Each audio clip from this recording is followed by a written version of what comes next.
forces, and they're all around us. We teach how to control those forces and make them work with us and for us. It could be a leaf, a tree, an animal, a plant, the soil that you walk on. It all has energy. And when we know how to define that energy and how to put it to work, we can do anything with it.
My mother died, and so they finally loaned me out to a family, big cattle family. And I was then about 12 years old. And really, I became one of the boys. I never was treated as a girl in any way.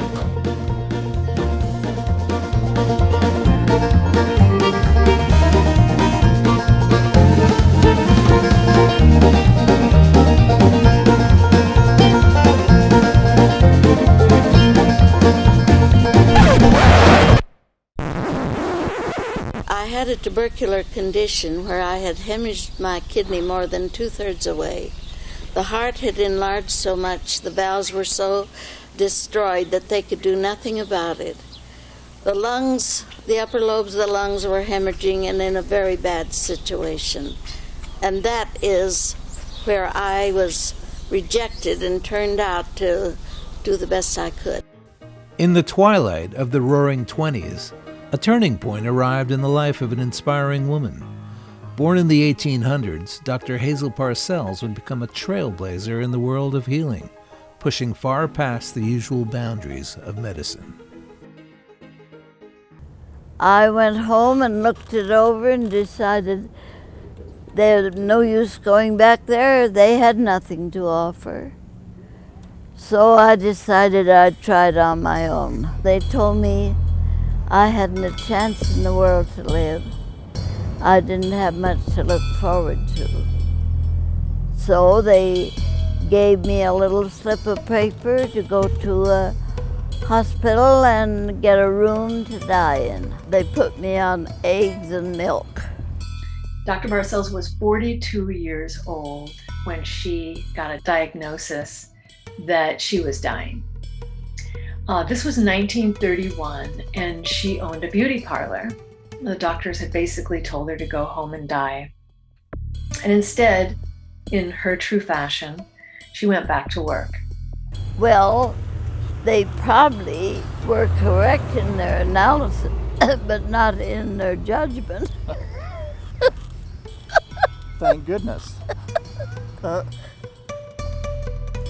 Given mere months to live, she chose a path less traveled.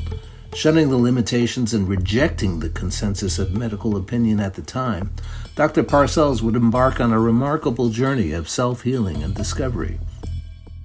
This is more than 55 years ago. So there was very little known in that field.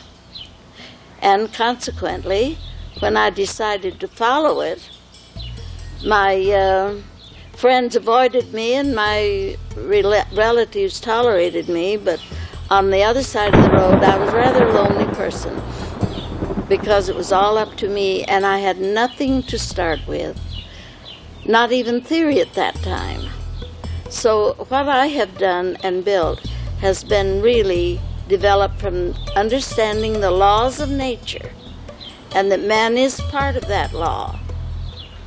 that there's nothing in the universe that man does not hold within his own cell structure. She would later remark, "Well, friends, there is no one else. It's you. And I learned that we do more for ourselves than anybody can do for us. We need their help. We need their advice, but they can't do the work." My body wanted something green. The only thing I could buy was spinach. I just craved that green food. I bought it by the gunny sack full because it was all there was on the market.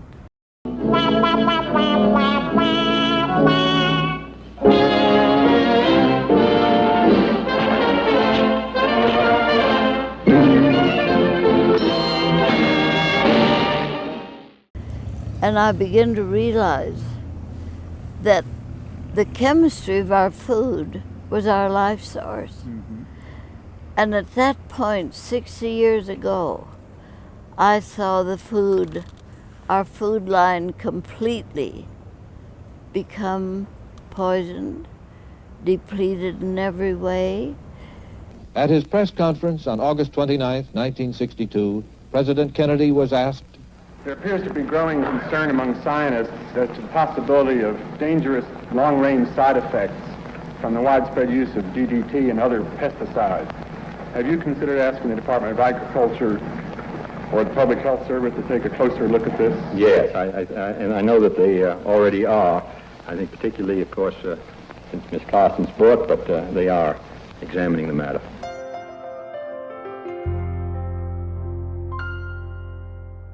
You know, many years ago, I had the privilege of studying with a woman who was truly a pioneer. She died at the age of 106. I'm talking about Dr. Hazel Parcells, the grand dame of alternative medicine.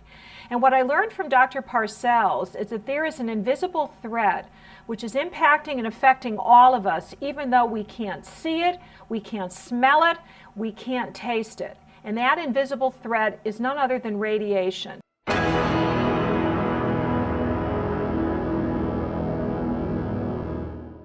I was taken into Minnesota, South Dakota, North Dakota, and those great big farms where their land had been so depleted with their chemical fertilizers. We took soil that was so highly alkaline that nothing would live in it except bugs. And they were trying to eliminate the bugs by using an alkaline medium to do it with, which did not succeed. All we did was to block off a certain amount of this soil, use our minerals, which were plant minerals, highly acid. In 24 hours, we did not have any bugs, but we had changed the pH of the soil to a normal acid-alkaline balance. Bugs come in to help decompose. So they realize when the soil is too alkaline or too acidic, because that's where they like to live. So the same goes for the body. If you have a very balanced pH, then the bugs don't want to live there. And we're talking about parasites, we're talking about fungus, we're talking about bacteria. All of these bugs can then live in our system when our pH is off. You clear out the toxicity and the body will take care of itself. We began to be more analytical about cause and effect. We began to study the basic principle of life itself, which is electromagnetic energy. In her beauty parlor in 1931, a serendipitous discovery: the use of electrical stimulation for facial treatments. Little did she know that this technology, combined with a diet rich in folic acid, would catalyze her body's remarkable recovery. We found that the cell level governs every function in the body and is related in its own right to every organ in the body. But the same law of cause and effect of the electromagnetic energy that is being manifested governs all of our health problems. Working in a medical school where we were teaching doctors and where I worked every day with them, I began to analyze and become very analytical in the difference between treating a symptom and treating a cause. I was able to start the healing that has carried me through all these years and prompted me to go on and heal hundreds of other people. Dr. Parcells wasn't just ahead of her time. She set forth the idea of treating the whole person rather than just the symptom, setting forward a revolution that gave birth to the multi-billion-dollar alternative healthcare industry today. Her unique insights paved the way for a surge in natural and holistic practices that millions now turn to for better health. Everything has a rate of electrical energy.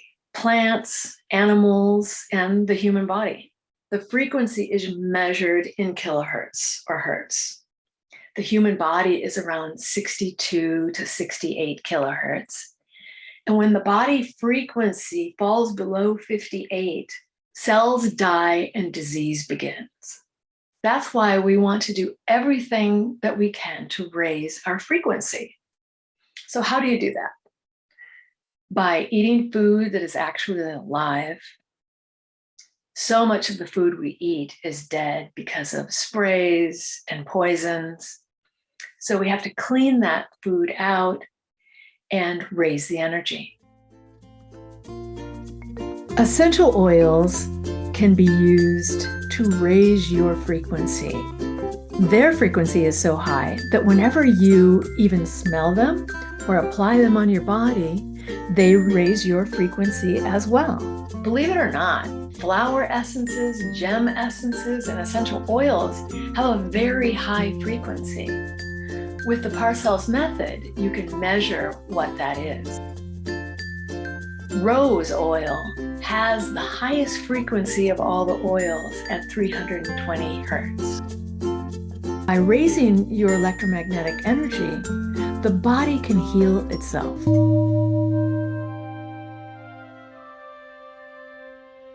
Stress and negative emotions can lower your frequency and make it harder for your body to fight off dis-ease.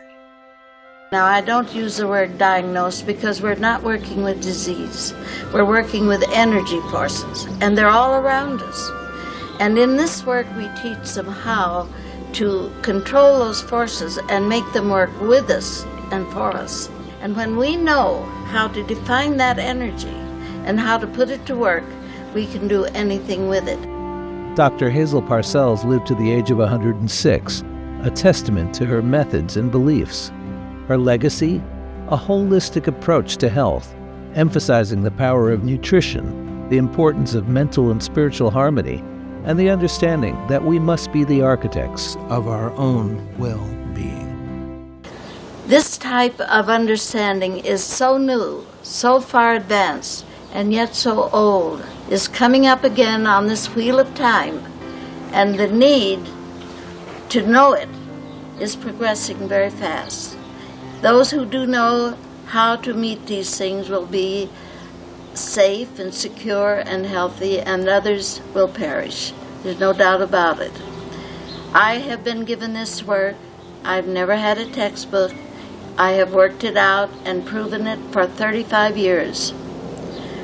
I know that that is because I've used it.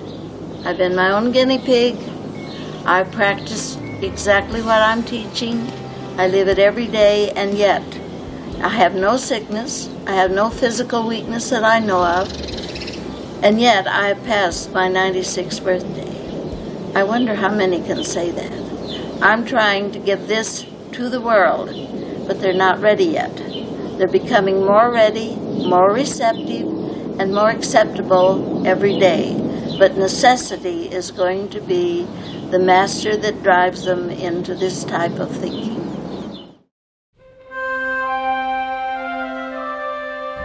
Values are only where we place them and what we individually. Now, how much did you run away from your obligation, or did you meet it and conquer it? Those are the tests we're put through here. And yet we look on them as crucifixion and or something to torment us and all that, when really, when these things come to us, if we understand the law as it really is, not written by man, but written in the progress of whoever, whatever the individual is, then we begin to see why we are here.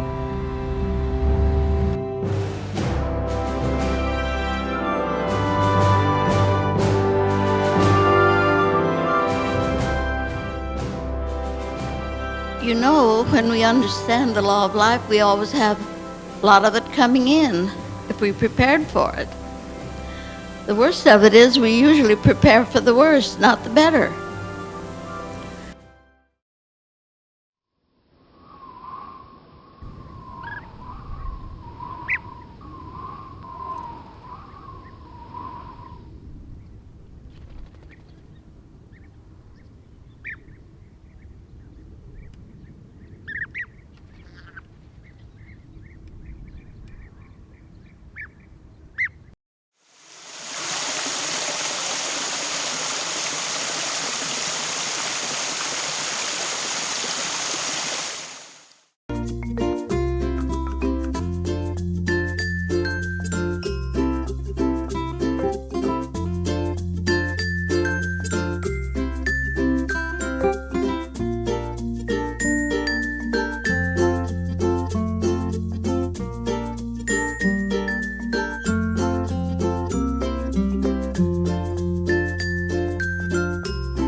What we need today is to develop faith beyond anything that we've known, because we're going to need it.